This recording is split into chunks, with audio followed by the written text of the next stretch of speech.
In a car lift, compressed air exerts a force F1 on a small piston having a radius 5 cm.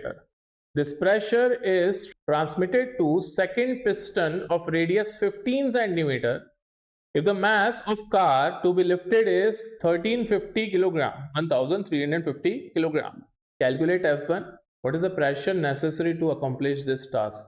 Take G is equals to 9.8 metre पर second square. देखो hydraulic lift है, obviously बात है, एक side पे जो area होता है पिस्टन का वो कम होता है जहां से इनपुट प्रेशर दिया जाता है, दूसरे साइड पे जो एरिया ऑफ पिस्टन होता है वो ज़्यादा होता है जहां से, एक्चुअल में ना एरिया यहाँ है, वो तो दिखा रहा है प्लेटफॉर्म, दूसरी साइड पे एरिया ऑफ पिस्टन ज़्यादा होता है जहां पे आउटवर्ड्स फोर्स आपको मिलता है. जब इस कम एरिया वाले पिस्टन को प्रेस किया जाता है बाय एनी एक्सटर्नल फोर्स तो यहाँ पे एक प्रेशर क्रिएट हो जाता है. तो P is equals to F1/A1 और ये P प्रेशर कहाँ चला जाता है? सेकंड वाले पिस्टन के ऊपर और वो चीज़ों को बाहर की तरफ पुश करता है. अब हमें यहाँ पे स्मॉलर पिस्टन की रेडियस भी दे रखी है, बड़े वाले पिस्टन की भी रेडियस दे रखी है. बिल्कुल हमें यहाँ पे स्मॉलर वाले पिस्टन की रेडियस दे रखी है R1 विच इज 5 सेंटीमीटर, बिगर वाले पिस्टन की रेडियस दे रखी है R2 विच इज 15 सेंटीमीटर.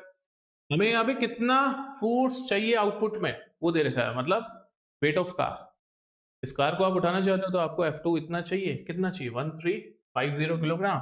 तो F2 कितना हो जाएगा? 1350 इंटू 9.8 वेट चाहिए ना, तो मास था कार का. तो हमें एक तो प्रेशर चाहिए और what is the necessary pressure और F1 भी निकालना. तो बहुत इजी सा क्वेश्चन है. देखो आपको पता है कि प्रेशर का फॉर्मूला होता है F1/A1 और ये pressure through out the system constant रहता है. दैट मीन्स यही क्या बन जाएगा? F2/A2. तो पहली चीज हम लोग पहले F1 निकाल लेते हैं. उसने बोला F1 निकालने के लिए, तो पहले हम F1 ही निकालते हैं. तो F1 क्या हो जाएगा यहाँ से? F2 into A1/A2. ठीक है, तो F1 इजिकल्स टू F2 की वैल्यू कितनी हो गई? 1350 इंटू 9.8 टाइम्स A1/A2. A1 कितना हो जाएगा? पाई 5 का स्क्वायर अपॉन पाई 15 का स्क्वायर. अब कभी भी आप लोग स्मार्टनेस मत दिखाने बैठ जाना कि हम एरिया निकाल लेंगे पहले, कोई फायदा नहीं है. पहले एरिया निकालने का कोई फायदा नहीं है, ठीक है, बिकॉज वो पाई से पाई कैंसिल होने वाला है वैसे भी. तो पाई से पाई कैंसिल हुआ, 5 का square 25 by 225. 1350 into 9.8 is equals to F1. 25 9s are 225.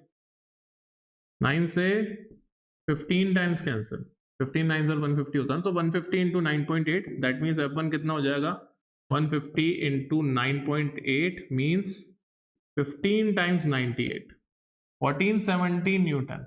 इतना फोर्स दिया जाएगा, बदले में इतना फोर्स हमें मिल रहा है. 1350 टाइम्स 9.8. तो ये हो गया F1 की वैल्यू, जो फोर्स दिया गया. ऑन दी अदर हैंड हमसे ये भी पूछा गया है कि प्रेशर कितना है पूरे सिस्टम का. तो P इज इक्वल्स टू क्या लगा दूंगा मैं? F1/A1. F1 अभी निकाला मैंने 1470/A1. A1 की वैल्यू अब मुझे पूरी मेहनत करनी पड़ेगी, that is pi into R1 का स्क्वायर मतलब 5 का स्क्वायर. बट प्रॉब्लम छोटी सी, अब पता है क्या है यहाँ पे? आप इस R को सेंटीमीटर में डायरेक्टली पुट नहीं कर सकते क्योंकि आपका फोर्स किस में है? न्यूटन में. तो आपको इसको मीटर में चेंज करना पड़ेगा. तो उसको क्या लिखना पड़ेगा? 5/100 का स्क्वायर, राइट. तो कितना हो जाएगा ये?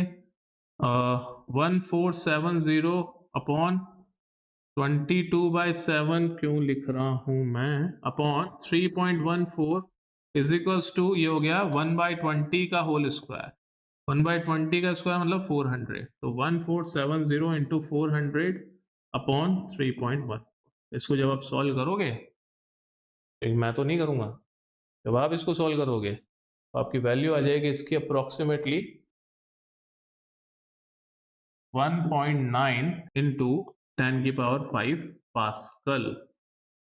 आसान सा क्वेश्चन है, बस कैलकुलेशंस करनी है आपको और कुछ भी नहीं है इसमें खास.